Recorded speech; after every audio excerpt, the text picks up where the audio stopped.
With these Futurist Friday conversations, I'm hoping we can spark the imagination of the audience around what's possible in the future. And so I'm going to just ask you if you can paint a picture for what life will be like in the year 2073. The working assumption that I always have is change in many ways, not in every way, but in many ways accelerates. And so we can assume that the world of 2073 will be more different from today than today is from 1973. So that's baseline. So let me just highlight two or three or four things. Number one, there is a very strong and continuing trend of people moving into larger and larger cities. So I think we can assume in 2073 that the vast majority, and by that I mean 70 or 80% or more of the population on planet Earth, will live in large cities. And what we really mean by that, I think, is large metro areas rather than kind of scattered out across the countryside. And it was only 100 years ago that a majority of people in the world still lived in kind of isolated rural areas or small villages. And only in, I think it was 2007 when the trend line crossed and more than 50% of the global population lived in cities. And that's accelerating. There are tremendous economic advantages to being in cities. There are actually great environmental advantages to being in cities. And so that I think that would be a good thing if most of the world's population collects in cities, because you can be more environmentally efficient, you can be more transportation efficient, and so on, energy efficient, than scattered out across rural areas. And that's in spite of the kind of technology that we're using here, and video conferencing or whatever it might be, that theoretically could enable us to scatter out and live wherever we want to and do whatever we want from wherever we are. There are still so many advantages to being in a collective area. So that's number one, and that's an acceleration of what exists today. But think lots and lots of Seoul, Koreas with 25 million people. Those are very, very big metro areas, but think lots of them.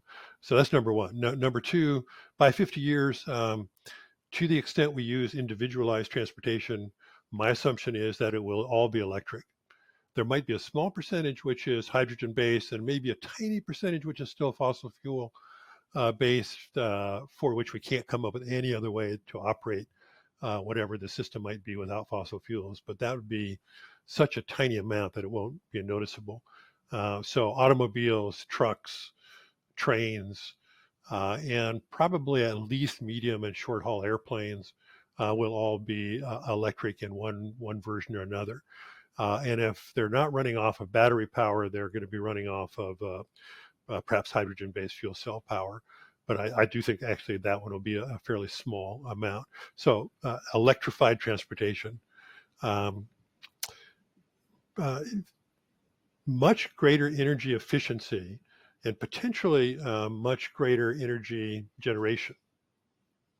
I think we will finally know by 50 years from now whether fusion was a feasible, economically viable energy form. And of course, if it is, it really changes the equation of both the capacity of the planet to support human population, our ability to deal with and ameliorate climate change, which we will have to have done pretty extensively by 2073, or else the planet is going to be not unlivable, but more difficult to live in.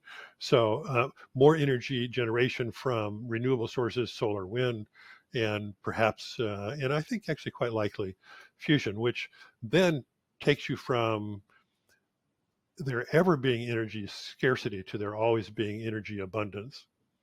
And that means energy just is not a limit on what we can do as human beings, which takes me to the area of economy, and I should maybe perhaps back up one step and say, when you talk about 50 years, it's likely that what exists in 2073 will depend as much on what we do between now and then as it does on what's happened up till now. there are many, many forces in place, but there are many things that are going to that will be the result of decisions that we make or technological developments that we invent, and so on over the next 50 years. One of the decisions that we'll make has to do with always with how the economy works for everyone. And so the question always is, does the economy bifurcate into lots and lots of relatively poor people and a few very wealthy people, or do you have a growing global middle class?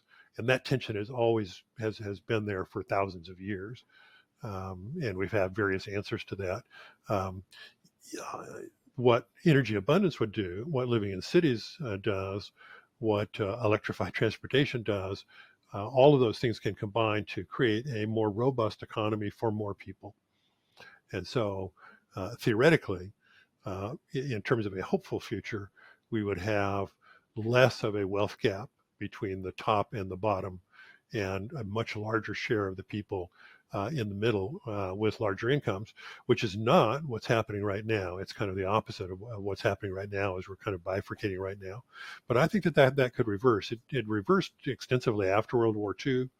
And a middle class really grew both in North America, but around in Europe, and in later years around the world.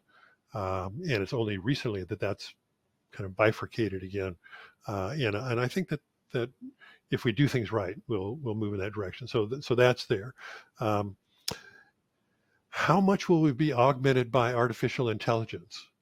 And that's, to me, probably the question of the moment for those who are interested in the future, because of the publicity around Chat GPT. There is some debate whether Chat GPT and other forms of that kind of machine learning are true artificial intelligence, or whether they're just a a form of machine learning that can do cool things, but it's not really itself intelligent. Whatever.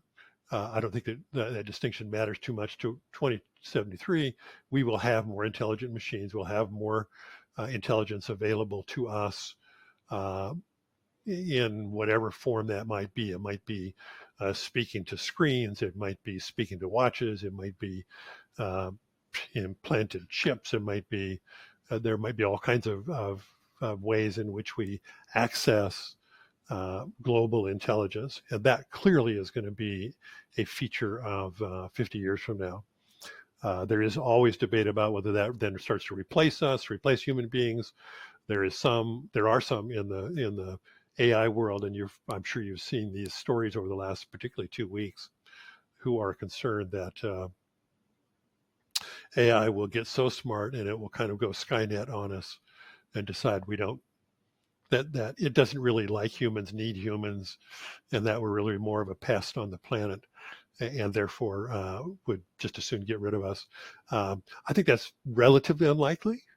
I suppose we won't know in 2073 if that happened.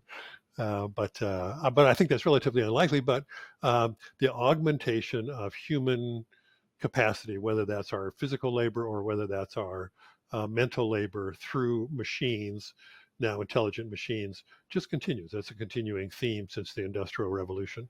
So that will be true.